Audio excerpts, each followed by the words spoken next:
Set, biar. Om Swastiastu. Ya, perkenalkan, nama saya Ideo Widadya Pratama Surajaya dari kelas 10 MIPA 2, absen 8. Kali ini saya akan mempresentasikan tentang manfaat penerapan nilai-nilai budaya pada zaman masa praksara dan kehidupan bermasyarakat di bidang sosial, ekonomi, pendidikan, serta kebudayaan. Serta saya akan memberi gambaran bagaimana jika masyarakat tidak atau mulai meninggalkan budaya-budaya di zaman praksara.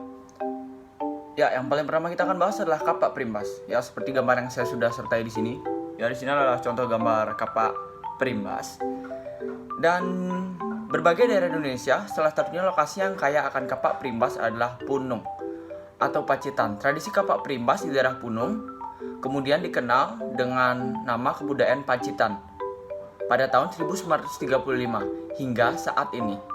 Daerah Punung menjadi lokasi penemuan kapak primbas terpenting di Indonesia. Selain di Punung, ada juga berbagai daerah, mulai dari Lampung, Sumatera Selatan, mulai dari Pacitan, Sukabumi, Bengkulu, sampai Bali. Sekarang kita akan bahas mulai dari teknik pembuatan kapak primbas. Untuk teknik pembuatan, kapak ini masih dibuat secara sederhana dan kasar. Terlihat dengan adanya satu bagian mata yang tajam, yang digunakan untuk memotong agar bisa tajam dan digunakan dalam rentang waktu yang lama. Yap, ia dipangkas satu sisinya agar tajam dengan bantuan batu yang lain. Nilai budaya yang bisa kita pelajari di peninggalan ini, karena pada zaman dahulu baru ada penemuan teknologi sederhana, jadi manusia pada zaman purba menciptakan alat yang bernama kapak primbas. Jadi kapak primbas adalah alat yang sangat berfungsi pada zaman dahulu atau zaman masa praksara atau zaman batu yang berbentuk lonjong atau lurus, yang dikenal sebagai salah satu peralatan yang paling awal digunakan oleh manusia. Sangat banyak sekali manfaat-manfaat yang diperoleh dari masa praksara ini.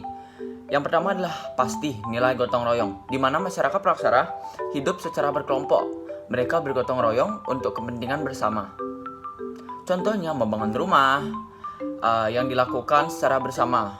Budaya gotong royong juga dapat terlihat di peninggalan mereka berupa bangunan batu besar yang dapat dipastikan dibangun secara gotong royong, tidak mungkin sendiri.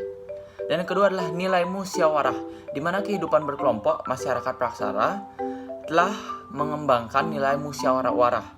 Hal ini dapat ditunjukkan dengan dipilihnya pemimpin yang dianggap paling tua atau bisa dibilang sesepuh, di mana yang mengatur masyarakat dan memberikan keputusan untuk memecahkan berbagai persoalan atau masalah yang terjadi di lingkungan tersebut. Selain manfaat gotong royong yang sudah saya sampaikan tadi dan lain sebagainya, ada juga manfaat di bidang sosial, di bidang ekonomi, serta di bidang budaya. Yang pertama di bidang sosial, kita lebih banyak tahu bagaimana bersikap bermoral dengan baik, menghargai satu sama lain, dan memiliki attitude yang baik atau sikap yang baik. Selain itu, pada manfaat di bidang ekonomi, kita jadi tahu bagaimana cara kita dulu, nenek moyang kita, bagaimana cara mencari pangan atau kebutuhan yang lainnya dengan cara yang tidak gampang. Dan yang manfaat terakhir pada bidang budaya gotong royong harus selalu dilestarikan. Seperti yang saya sudah sampaikan di awal, gotong royong adalah mengimplementasikan Pancasila yang nomor 3, Persatuan Indonesia, di mana kita harus saling bergotong untuk mencapai sesuatu yang kita inginkan. Tidak hanya membahas tentang apa saja sih manfaatnya, serta sekarang kita akan membahas tentang bagaimana jika budaya ini ditinggalkan oleh masyarakat nantinya atau generasi muda nantinya setelah kita, atau mungkin menurut saya, karena semakin sedikitnya orang menganut pada atau mempelajari tentang zaman praksara ini, tidak banyak ilmu yang akan didapat oleh orang tersebut. Mungkin mulai dari norma-norma yang saya sudah sampaikan, mulai dari bergotong royong dan lain sebagainya. Ada banyak sekali sebab yang akan ditimbulkan, mulai adanya sikap acuh dan tidak peduli kepada budaya yang ditinggalkan, adanya sikap yang meremehkan budaya yang sudah dijunjung tinggi sejak dahulu kala, yang terakhir adanya sikap yang mementingkan budaya lain daripada budaya sendiri. Itu sangat tidak patut ditiru.